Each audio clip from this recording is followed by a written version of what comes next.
প্রিয় দর্শক, এই প্রথম শুনলাম যে মাননীয়া সর্বসমক্ষে মিটিং করতে রাজি নয়।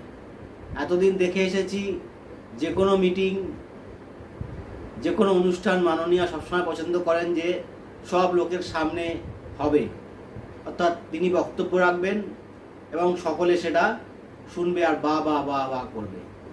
এই প্রথম যখন জুনিয়র ডাক্তাররা বলল লাইভ স্ট্রিমিং করার কথা, মাননীয়া সেখানে রাজি হলেন না এবং এই একটি মাত্র কারণেই মীমাংসা সূত্র বেরোলো না।